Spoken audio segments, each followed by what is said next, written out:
Jeepers. Like it's not I'm hot gonna ruin enough. it now. You just watch me stuff up this intro. Let's go.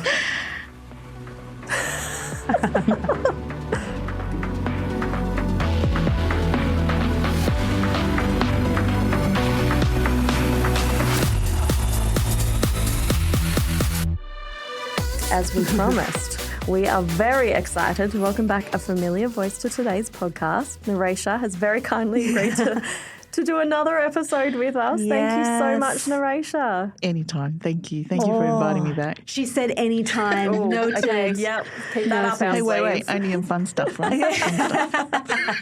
Well, it's an F word, so yes, probably. One of your favourites. Yes, Yeah, that's right. Yeah. So we're doing everything to do with F words this whole season. And you happen to say it was one of your favourites, so we've delved into that. And so we've been talking about function. Yeah.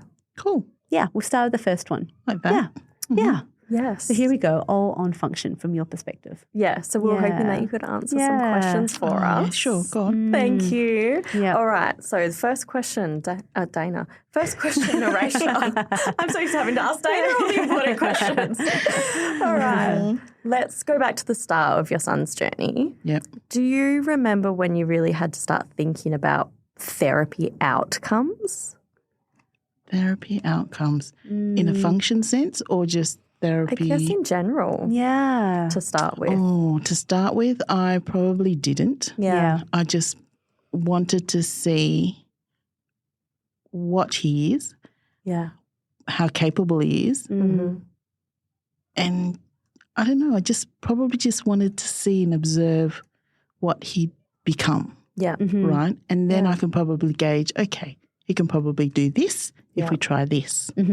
So I'd say probably the last 2 years, Wow. Yeah. I then started thinking about functional, Yeah. right? And it's probably because I've been thinking about my age also, right?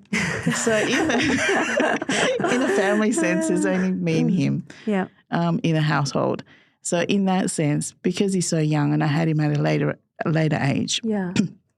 so I'm kind of thinking that, okay, I want the best of him.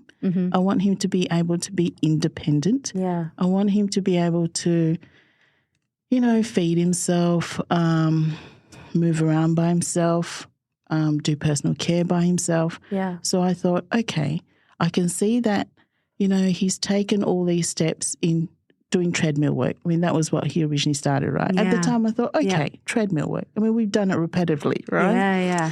And it's like, okay, where is this going to get me? Yeah.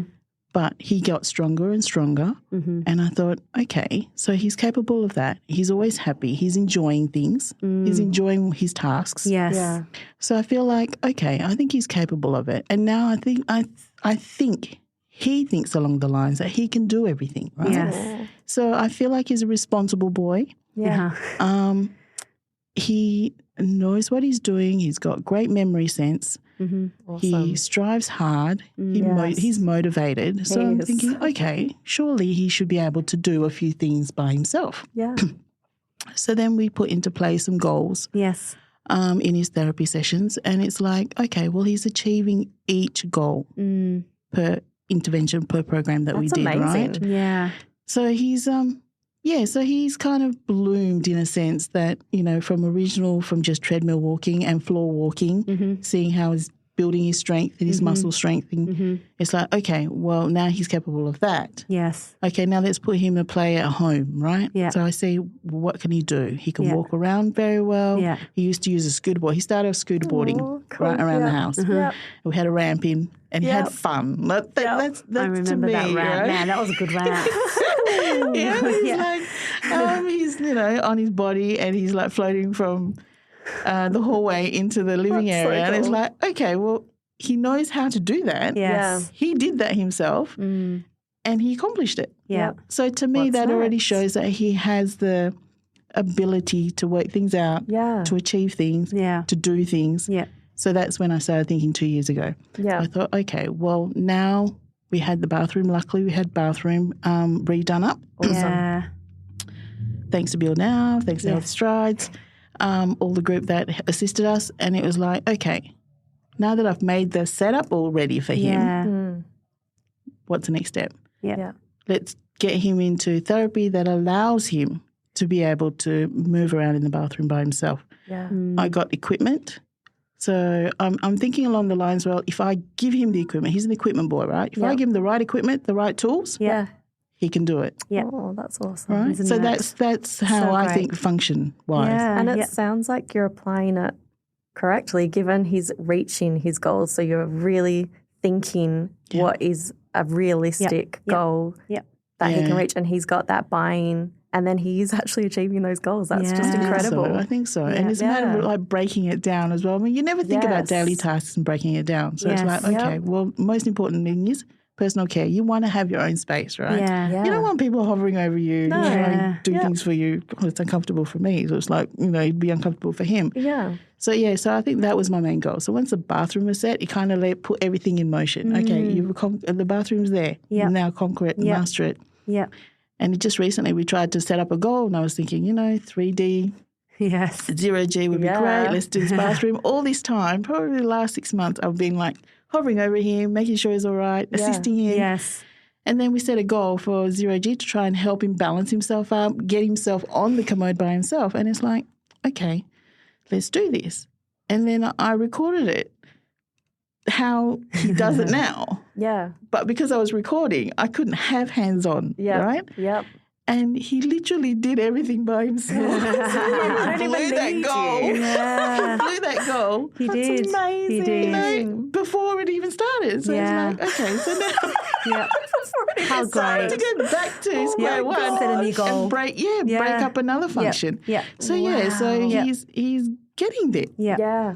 And I love that the way that you've described it is such a remarkable journey. Yeah. And when you think about, function, because it's meaningful for him, you said it beautifully, Kate, like that buy-in, he wants to be able to do it because it allows him to be, how did I describe function last time? You're content, you are regulated, you're able to do what you want to do, therefore you're a happier person. Yeah. And when you can target it that way, you've got buy-in. And I think the most remarkable thing is I love that you've spoken about in the last 2 years you've thought about function more. Yeah. As therapists, we always talk about function. And right at the beginning, it was just all those baby steps. I was always thinking function. It's like, okay, let's get him walking. Yeah. That's the building blocks. Let's start with that. Make sure he can step on his own first. Yep. And then once he can do that, then now we need him. Does he break down the tasks? So in a household setting, you've got steps, and now we work on steps. Yep. And because it's so function based, and because it's all about him doing as much of him as he can himself, that is why that when he actually had to film him going to the bathroom and not going to the bathroom, but transfers in and out. He was doing it because he's been doing it all by himself anyway. It's like, it was a very eye-opener. It's like, it's amazing. I'm videotaping. It's like 2 lessons in that. That's right. It's so good. I'm videotaping. I'm thinking Dana's just going to come back and say, yep, that goal's done. I feel like, oh my goodness, why don't we put that on there now? But so on to the next thing really now. Yeah, correct. Which is very motivating by that. I love that. That was a beautiful answer. Yeah. How great was that? My next question was going to be, what does function mean to you? But I feel like if you want to add anything, Noraishah, please do. But I feel like you also just clarified that really, really well as well, where it sits right now in your life. Yeah. I feel it's very important for him now. And he always says, oh, Mummy, I want to do it on my own. I can do this on my own. So when he says, I can do this, I feel like I have the confidence that he has the confidence to take on the task and master it. Yes. Yeah. So, and sometimes it's taking, it's a little bit of risk taking, which is all part of development. Yeah. It's like hit and miss sometimes. And in the beginning. And he can fall. Yeah. Hopefully it's safe fall. Like we want to be careful. But that when you think about babies, think how often they fall. It's thousands of times before they're on their feet. And then, we're teaching our kids to take steps and then we're like, no, you've fallen twice. That's it. That's it. No more. It's true. And they're extra precious. Yes. So you wrap them extra tight in that cotton. But having those moments where they can, it doesn't always have to be a fall, but where it's like they didn't do it as you intended them to do it. Can I ask about that, actually? The way that something is done in our minds, like how we might do it when we don't have cerebral palsy versus how your son does it. Obviously, he uses equipment and does it his own way. Did you have to, was there a wrestling point there for you in terms of like no, but this is the way you do it. Your nose over toes, you do this, and your bottom is in and your shoulders are back. You know, we've got these ideals of how it should be done. Yep. Yeah, was there a wrestle with that for you? Kind of. Because my upbringing was I should do it right, or you kind of like, you know, you get spoken to, like get it right, you know, you can't not. Yeah. So that's instilled in me. Yeah. So obviously that was my first outcome. So yeah, I get him in there, I try it. Mm-hmm. Sometimes I don't like it the way it is, but I tell him. But then you kind of like gradually, you know, you face the fact that it's not going to be perfect. Yeah. Right. And that's something that sinks in with time. Yeah. So now that I see how he is, I feel like it's okay if it's not right. Yep. And it's kind of like as long as he's happy, he has the space that he needs. Yes. You know, that's all that matters really. Yeah. Even though he is sometimes one of those boys that he's, I don't know whether it's the background, the ethnic background that comes from us, where sometimes he says, he doesn't admit, what's the word? You know what I mean? When he's trying to. Is he trying to see whether it's right? You know, when he asks, have I done it right? Yeah, like that. Yeah, like that. Yeah. He always kind of has to make sure. Happy with me? Yeah, exactly. Yeah. And he sometimes doesn't say the truth to make it. Yeah. Because he wants to make you proud. Yeah, that's the word. Yeah. Yes, correct. Yeah. So sometimes I'm juggling through that. Yeah. Right. And there's a lot there. I think there's, you know, we want the best for our children, but you want them to see themselves as valuable, precious, beautiful, unique. Correct. And that we accept them. Because if we don't accept them, they can't accept themselves. Yes, definitely. You know, and I think that's the wrestle we spoke about when I introduced the topic of function, is the wrestle between doing it perfectly, the normal way as we all tend to do it. Yep. Would you trade that off? Would you rather take, I don't know, 15 years, 20 years to do it perfectly right? Yeah. Or would you rather them just do it so they can get on with life and be functional, you know? And you've got to really make sure that our language is good about that too. You don't want them to focus to be too hypervigilant about things that are wrong. Yeah. Because anyone that, like if someone does it to you, it's like, oh my goodness, Dana, I don't know, what do I do? Don't tell me. Don't tell me. Don't tell me. We're ready to go.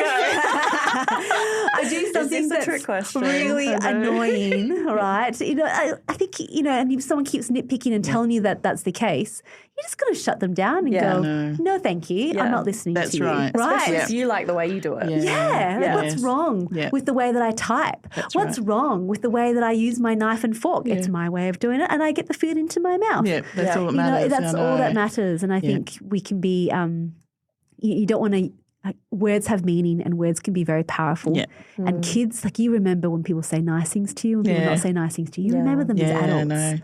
Yeah. So I think that's really important. So I think in the sense that he's changed me. Yes. He's allowed me to kind of go, okay, it's okay for it not to be perfect. Yeah. It's okay for me not to be manhandling him. Yeah. Let him be who he is. It's like, so I've kind of had to put the foot off the pedal in order to accept him for who he is and what he is. There's humility in that, right? Yeah. Openness to learning, even from your own child. You can't be too proud not to learn from them. Yep.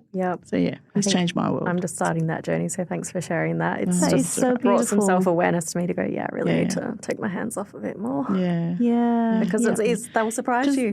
They'll shine. And they'll shine their own way if we take off our hands. When you finally give them the opportunity to do something. Yes, it's giving them the opportunity. Yeah. That was really profound. Yeah, that was really good.